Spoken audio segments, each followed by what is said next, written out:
This is how you select a texture.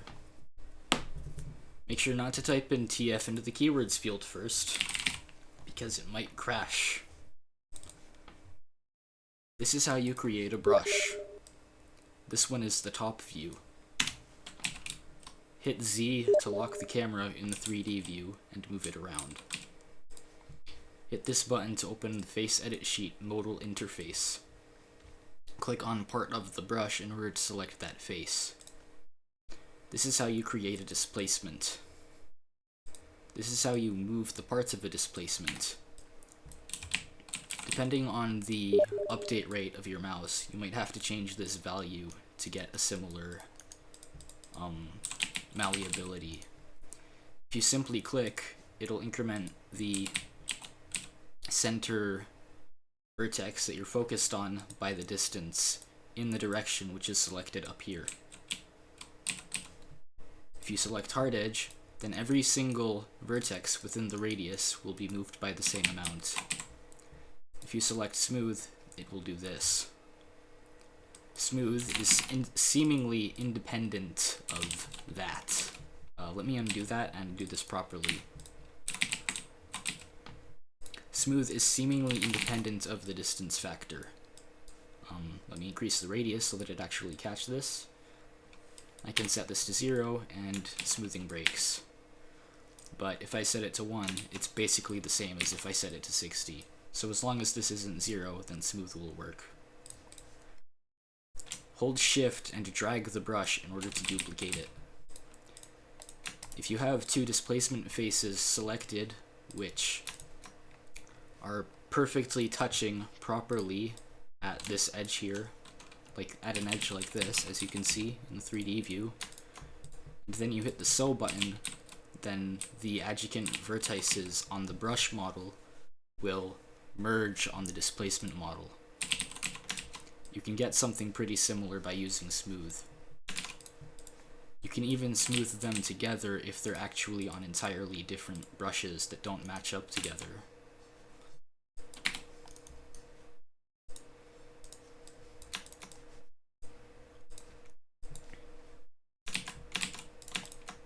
Of course, you can't sew this.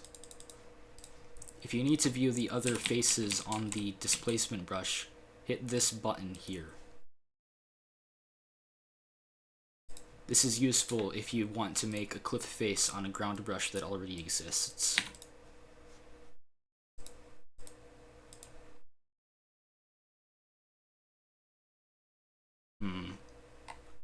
Oh, it's because I have ground selected. I was looking for rock wall textures.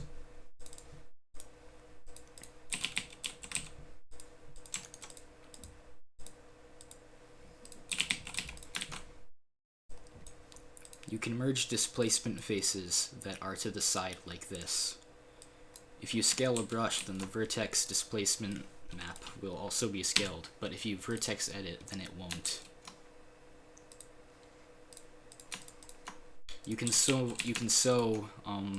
differing axes of face together.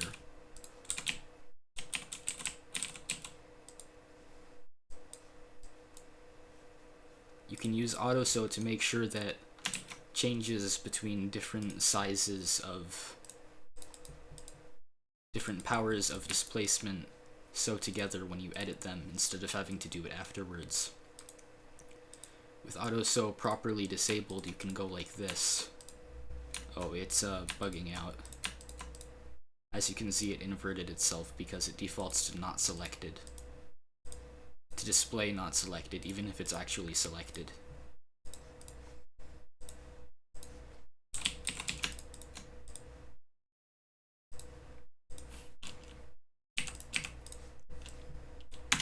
This is how you vertex edit a brush.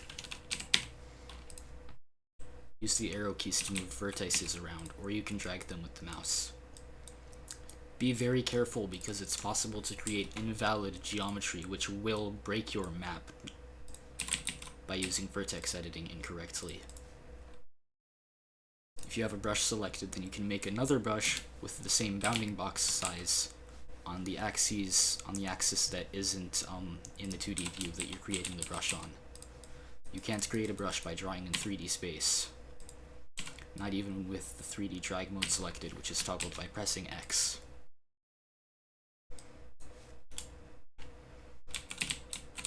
This is the most typical way of having a slope meet a higher level of ground with a cliff face.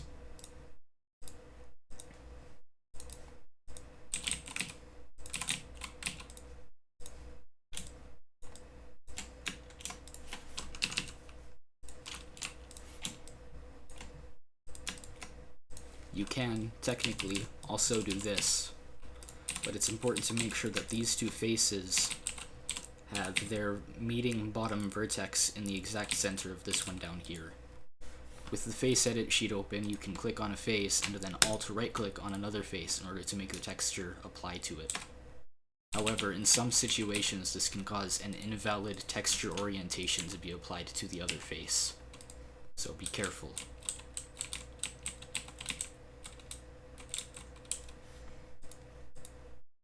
Making hoodoos is actually fairly difficult, but the general idea goes something like this.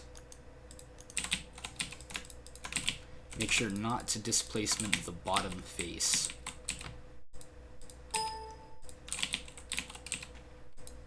You can change the power of displacement faces by editing this box with them selected and then hitting apply. A nice cheat to make things round easily, let me destroy these faces quickly so that it doesn't break, is to do what I just did over here with having 3 in a row that are all perfectly hollow, and then to hit subdivide. As you can see, it rounded this top, and I don't really want that, so what I'm going to do is select it and smooth it, like that. Here I'm going to do something interesting where you can have totally different displacement faces seem like they're part of the same brush. Now I'm going to I'm going to move this up a bit so that it doesn't break the vertex down here. Oh, I'll show you that actually. So if you sew something like this, it's going to do that because of the way that it averages the vertices together. So to do it properly, you want to raise the vertexes out first. And then sew. Sewing between two faces like this that aren't part of the same brush often breaks the corner vertices, so you have to fix them manually.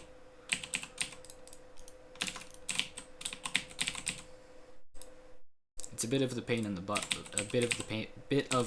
butt, and it makes this less perfectly useful, but it's still what it is, I guess. Down here, this is still square because I accidentally deleted the middle tube, which is the one that I wanted to keep from my subdivision magic earlier. So here I'm just going to individually fix all of these vertices so that it seems more round. Now, I want to take this and I want to give it a more interesting shape. So in order to do that, I'm going to go like this, temporarily, and then I'm going to mess with the X and Y, which are the horizontal aspects of it.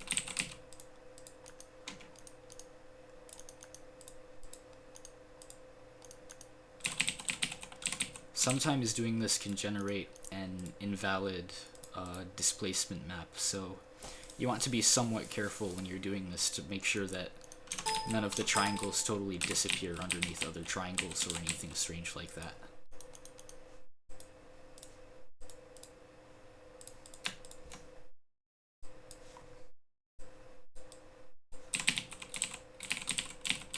As you can see, this sort of stretched together like this. Oh, that's not right. That's not what I wanted. There we go. There we go. There we go. And now the texture seems to wrap a lot better.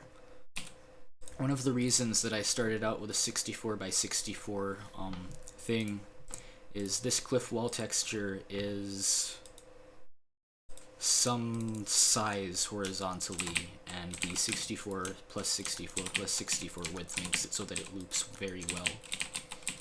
As you can see, it is looping actually, yeah, perfectly. So So here I'm going to expand the base a little bit to make it look more interesting. I'm going to do it while it's long so that I have more vertical information there.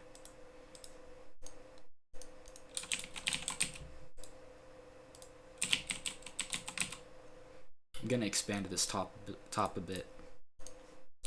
Notice that this wouldn't work if you had hard edge selected, so make sure that it's this way if you're going to do exactly what I'm doing, copying what I'm doing.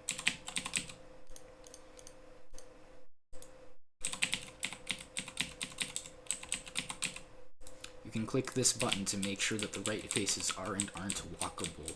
Everything that's tinted in yellow cannot be stood on, even if it's sloped like this. You can toggle this to see the actual brush form of your displacements. I forget what that does.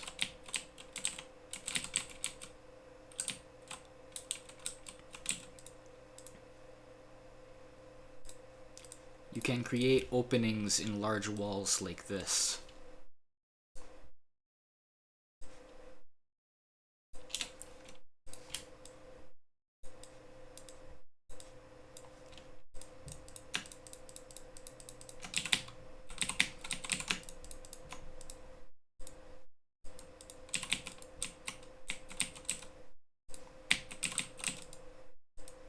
It's easy to accidentally misalign the displacement with your ground.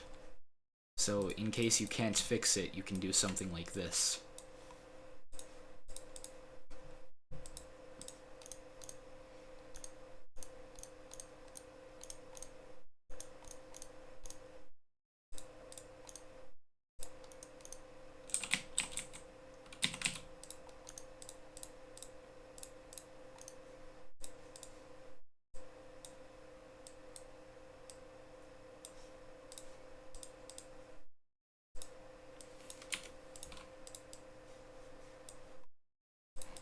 Now I'm going to mess with this height so that it's more obvious what I'm doing.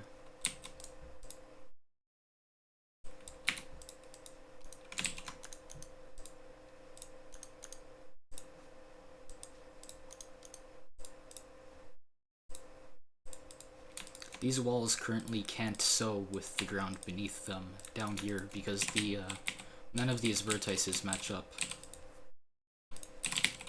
So I'm going to pull it into the ground somewhat, in both directions.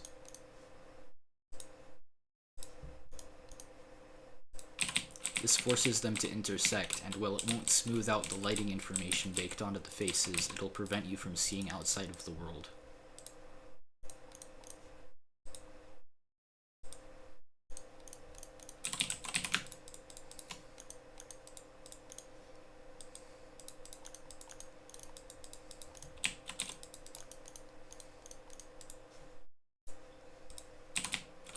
I'm going to sew this top back on later.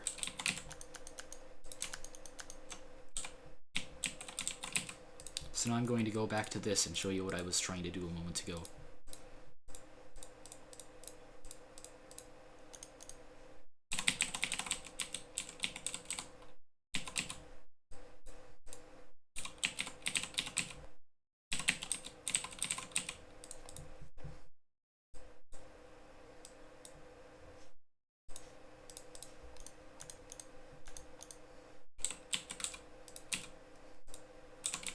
Now it's like you have a separate ground pulling out of the cave that I'm about to make.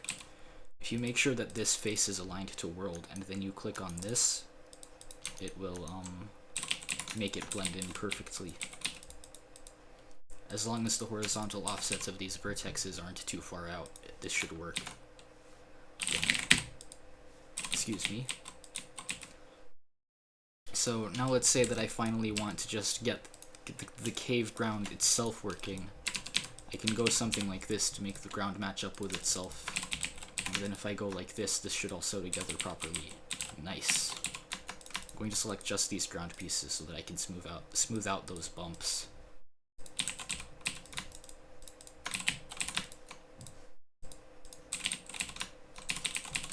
I'm going to select all of these together and then sew it. I'm going to select this, and instead of just going to sew it, I'm going to make sure that So if I were to just sew this right now, it would mess up this edge up pretty bad. It's more straight than what the horizontal part's like. So what I'm gonna do is go to the axis that I displaced that wall in and make it match up somewhat.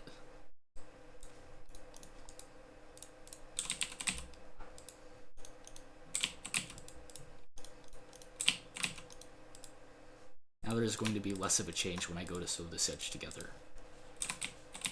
There's obvious visible warping up here, but that's just part of what it is. To have a cave, you literally just need to do this the entire way through, and making more complicated shapes is, it's all the similar ideas. You can copy your walls like this and just sew them together, but it looks a bit cheap and repetitive. So if you just do that and then you go back and you change the displacement all around again, it should be fine. As you can see, this wall will actually sew into that one, so I can just go like this, and if you noticed, this vertex did sew with these vertexes, but that's the only part of it that's sewed in.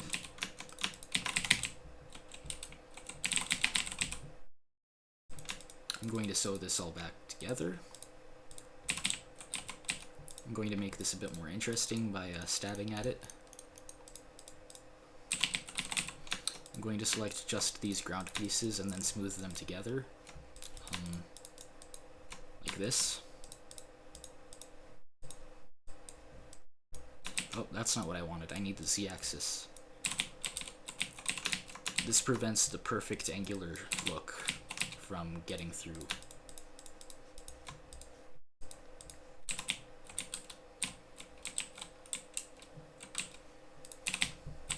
You can do more interesting things with your wall shapes over here, like this. And it doesn't make anything quite invalid. If we pull this down more, and then we pull this over so that it doesn't create too much of a vertex stretch, we can have a slanted wall. This glyph looks quite weird, and I'm going to click this to make sure you can't stand on it. Sure enough, I can stand on it. So I'm going to take those pieces and appropriately pull at them in the right places. That's the wrong axis. I want Y here. If pulling is a bit too much of a problem, like in this tight area, you can smooth, but make sure to sew. If you smooth up at this edge, then it's going to pull edge vertexes in or away. As you can see, this line is going to get pulled in. So you want to deselect that kind of thing when you're going to go at this.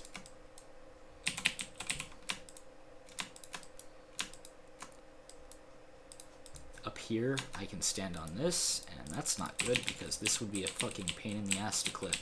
So I'm just going to smooth this whole thing back.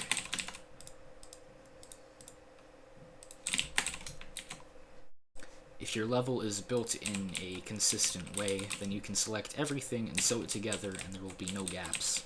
But be careful that it might change some slope stuff that you will have to go back and look for. God, I can't press the right buttons. Wow, come on. How bad is it? That's fine now. Down here is walkable. Ouch, that looks nasty. I'm gonna select these like this, do that smoothing thing. And when I sew it back together, it's probably, definitely, not really gonna make walkable faces, but it might. If your round is silly, because you're bad at displacements, take this stuff to mind.